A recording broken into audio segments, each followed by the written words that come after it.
Hello, Interior Alaska. Joe Cook here on a fabulous Friday. A lot to talk about in sports, so let's get to it. The Joe T. Classic tipped off yesterday at Lathrop High School. The Kodiak Bears faced the Wolfpack in the first boys game of the day. The Bears feasted at the free throw line, going 33 for 46. Kodiak had 4 players in double figures, led by Austin Fricks, 22 points.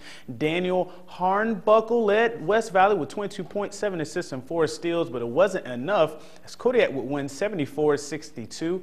And the host Lathrop, they locked horns in a grudge match with North Pole. This meeting went down the same as the first. They battled back when the coach Joe T. Court was dedicated. Tremont Washington had another 19-point game, and Lathrop had this game at halftime, 48-18. The final, 80-44. The Patriots were led by Austin McCoy's 10, and Everett Green put up 16 for Lathrop. The Malamutes girls team, they went up against the Lady Bears. The Malamutes and the Bears battled the entire game, keeping it close. The Bears scored 16 to Lathrop's 12 in the second and made the plays down the stretch to preserve the win. The final in this one was 47-42. Kodiak had the 1-2 attack of Hannah Wondersea and Jerica Nelson with 14 points apiece. The big three for Lathrop, Ruthie Hebert, Jasmine White, and Alicia Talley accounted for 40 of 42 points in the Malamute loss. Now the West Valley girls got a win over Bartlett in their first game without having their all-everything guard, Hannah Matson. No Hannah, no problem. Sophomore Callie Franz led the Wolfpack with 9 points, and Carly Marquez added 8 as the Wolfpack won 40-30. And in high school hockey, that went on yesterday in the interior. As we look at the scores, the West Valley Wolfpack shut out Service Cougars to the tune of 7-0.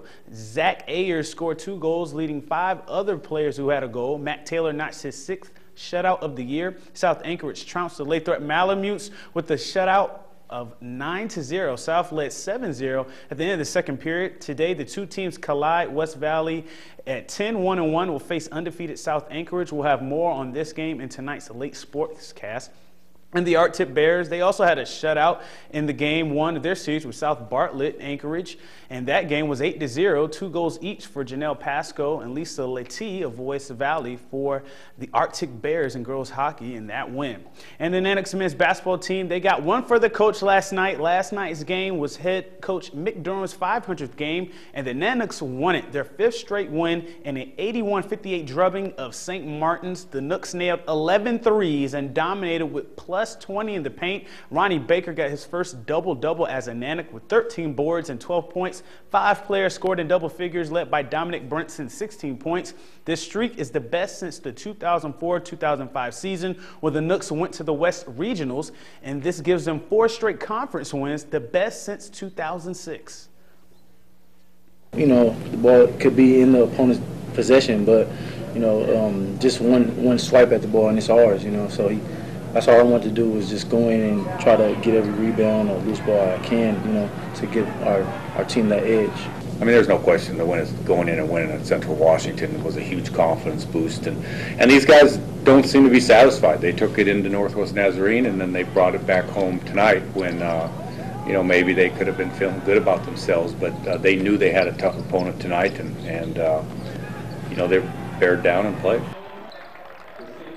And staying with the Nanox, the Rifle team opened their first match of 2013 with the win. The Nanox defeated number 8 Murray State in a close one. The point difference was just 11 points. You see it 4.666 to 4.655. Freshman Tim Cherry tallied a 199 on prone and a total personal best of 587. Next up for the Nanox are the number 3 Kentucky Wildcats. And now the Nanook hockey team finally gets to hit the ice in 2013. They start the second half of their season on the road this weekend against the Michigan Wolverines, and then they go to Notre Dame. We caught up with a few Nanooks before their road trip and asked them what it feels like and what could be called a new season.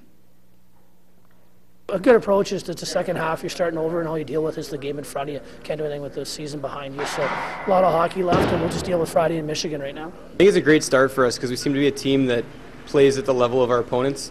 So I think to start the year off against Michigan and then to Notre Dame, that, you know, 2 top teams in our nation. So to start off at that level of hockey and hopefully, you know, be successful and carry that throughout the second half.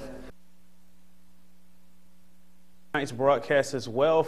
And for hockey, close to home this weekend as the Ice Dogs, they're back at the Bit Dipper taking on the Janesville Jets in this weekend's series. The Ice Dogs are back after winning a series in Wenatchee and are 4 points behind the Wild. Also check out the new cross-country skiing course at Fairbanks Golf Course. The course is free and open to the public.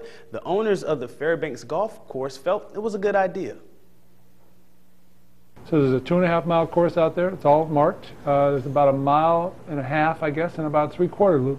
So you can go ahead and do a short loop, long loop, and it's all corduroy groomed. And Tuesday through Saturday, from about 2 till whatever, we close about 10, you can come out there and do some free cross-country skiing. But come enjoy, and it's a way we can go back to the community, the golf course in the summer and ski courses in the winter.